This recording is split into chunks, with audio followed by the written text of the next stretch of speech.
7 years after the Lily Mine tragedy in Mpumalanga, 3 families are still waiting for the remains of their loved ones so that they can give them a dignified burial.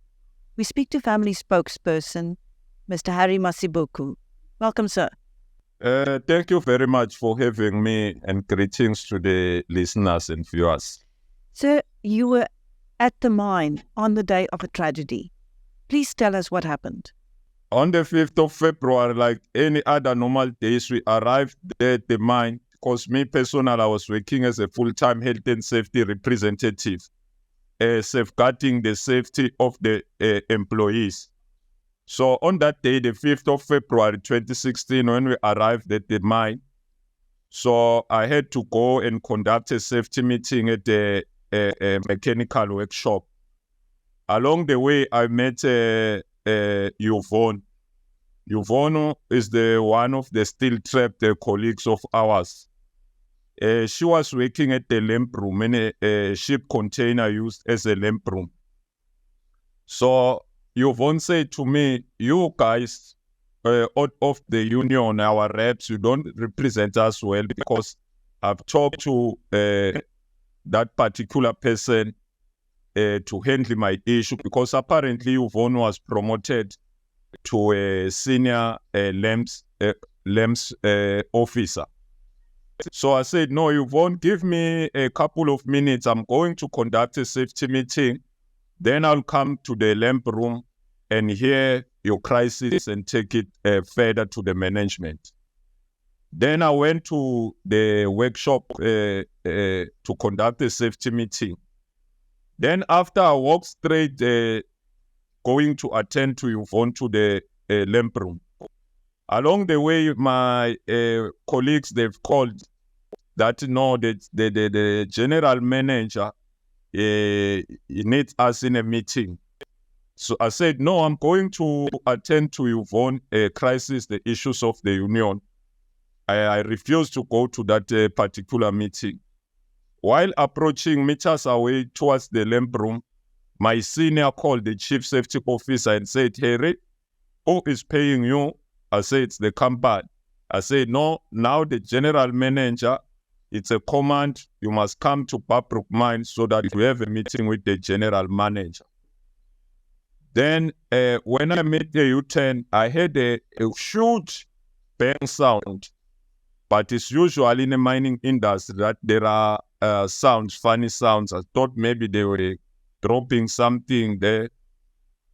While we're approaching the security gate, the main gate, we heard people screaming. When we look back, we see a very big dark cloud, not knowing what happened. So then when we were driving to the sister mine, Babrook, again, we received a call from the general manager that we are going to attend the meeting, that we must go back as the safety team because the mine is collapsed.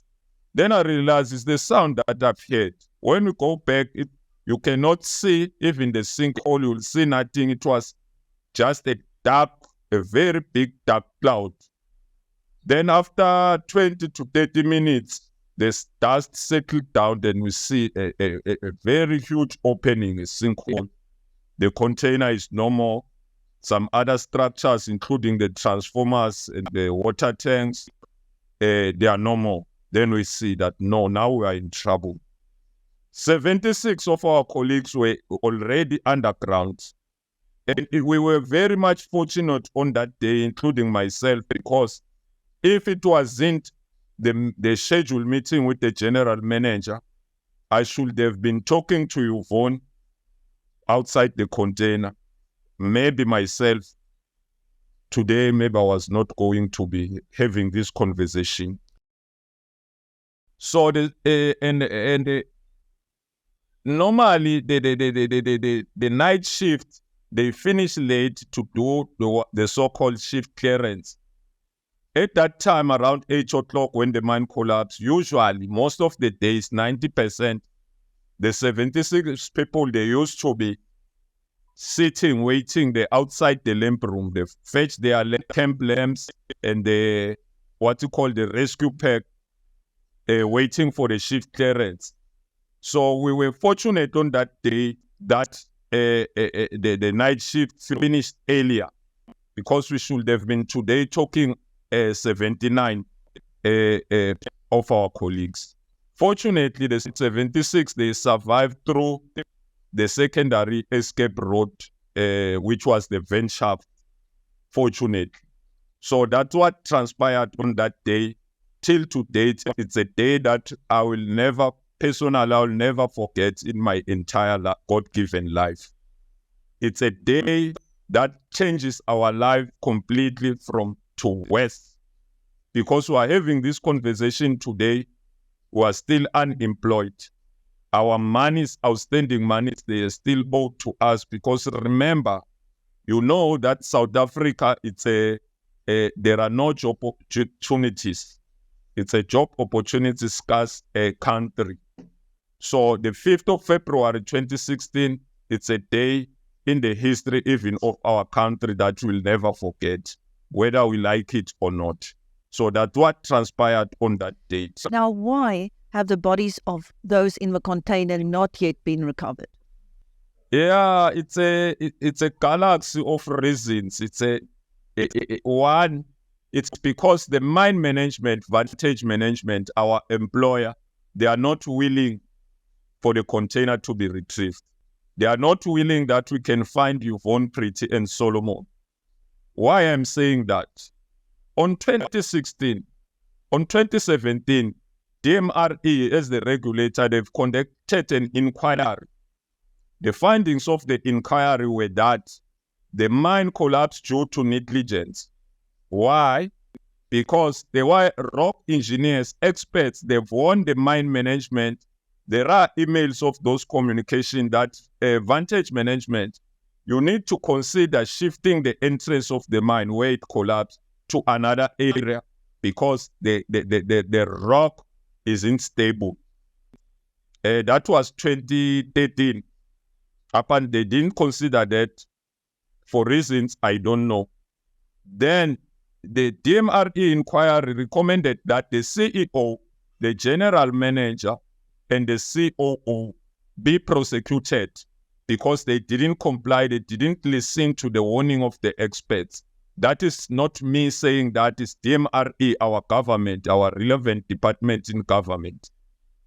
So then NPA said, we as NPA, we cannot prosecute up until the missing people are found, or the families, if they are willing to declare them dead, then we can prosecute. The families, because they still had hope. Remember, prophets, many people, religious people, they came because there's this narrative of saying that in a mining industry, things like this, when it happens, the people, maybe they are undergoing a certain initiative whereby there's a time they will come out alive. So the families, they took those narratives from various beliefs. Therefore, for those reasons, they cannot agree to say Youvonne, Pretty, and Solomon are no more. So that's the reason that I'm trying to elaborate that why still to date we can't find them, because the vantage management, they are avoiding what? Prosecution. That is why we are having thousands of questions without a single answer, because we believe that government, even the president of the republic, is got a fully right over the private companies. But here we are today, 7 years later, having this conversation. The question that may arise is that where is government? What is it that the government is doing for our colleagues to be found? The answer is nothing, unfortunately.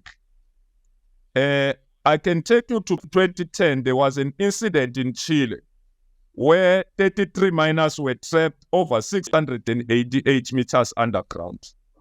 They were found in a couple of days by one of the major companies here in South Africa, because the Chilean government, they say, can be the Department of Mineral Resources, Department of Labor, Department of Health, sit down on a round table, strategize, how can we find our people as a government?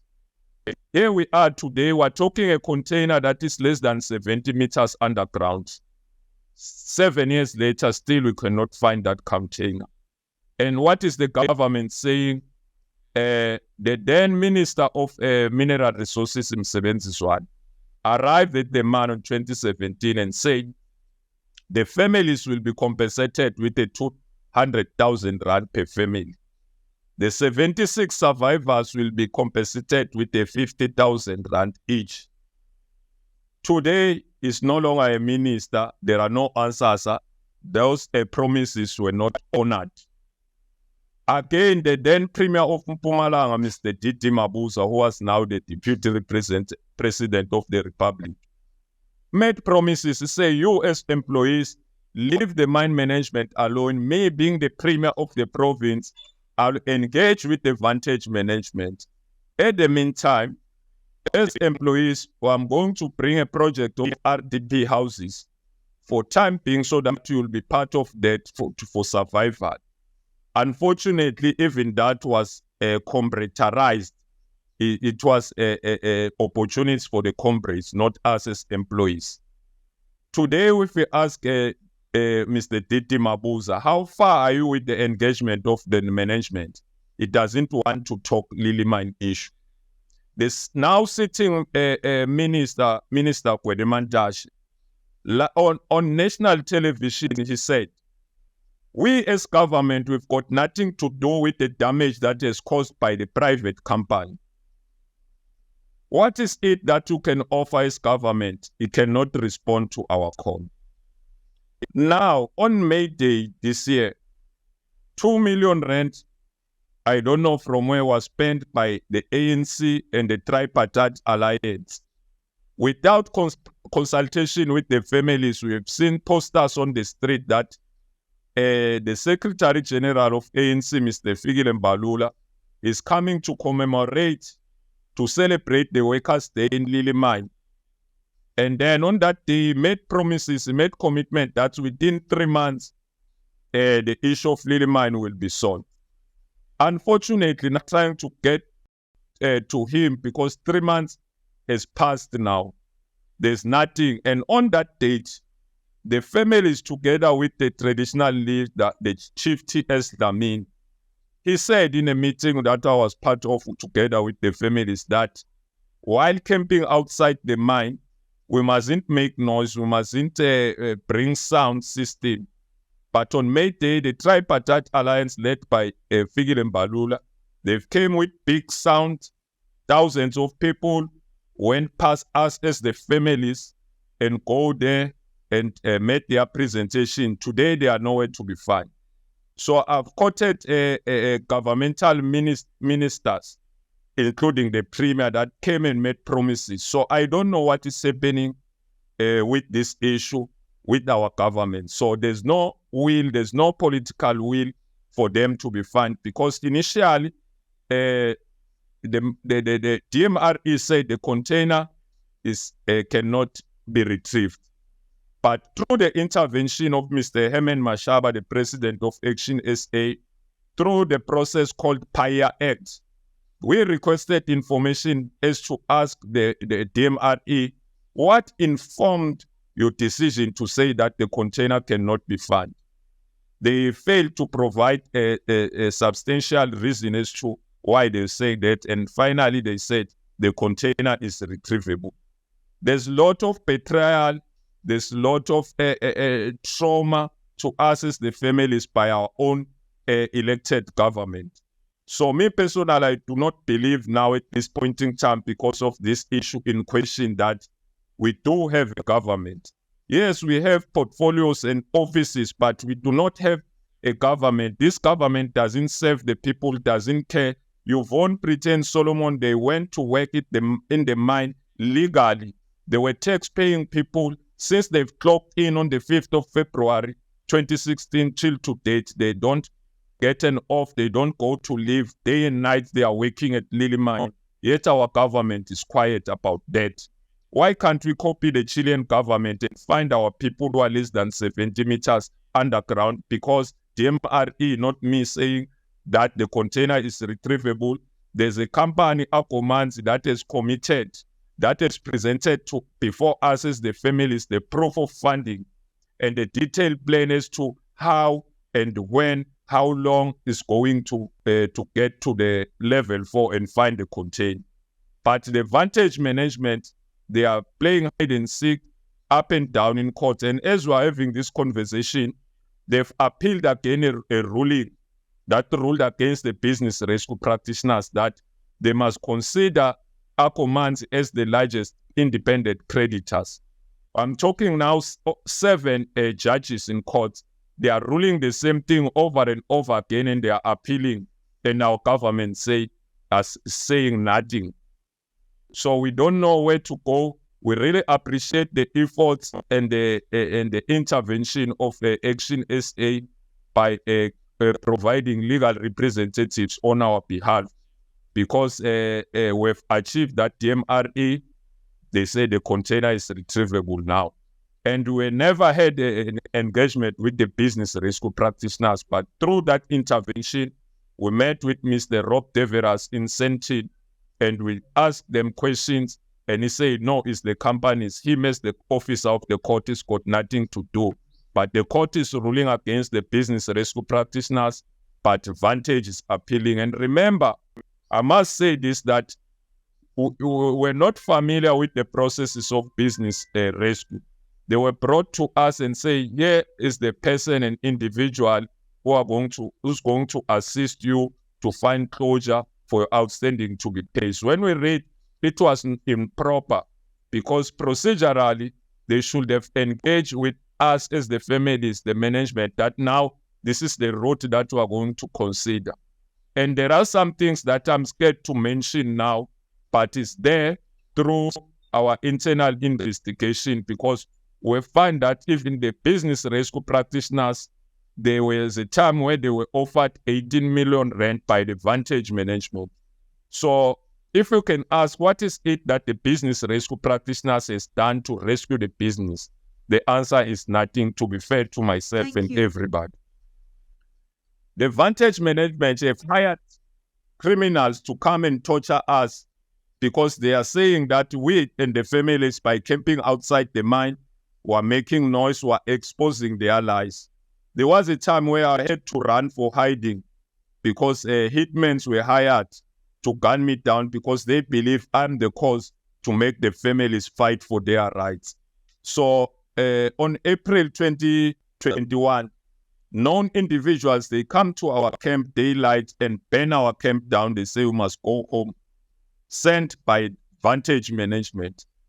We reported to the SAPS. I am sitting with a voice note of the ringleader who said, you confirmed, and his name, I can even give it to you, that it's him who burned the camp. We provided that to the SAPS. When we're in court, the court, they've withdrawn the case. They didn't consider the what so-called Section 205, because they say we have to consider those voice notes as the evidence. Unfortunately, again, our judiciary has failed us. We know the people, we've seen them, but our justice system, they say there's no case. So a lot has happened. We are attacked, we are being insulted for fighting for Youvonne, Pretty, and Solomon to be found by the cause of the problem, was the Vantage management.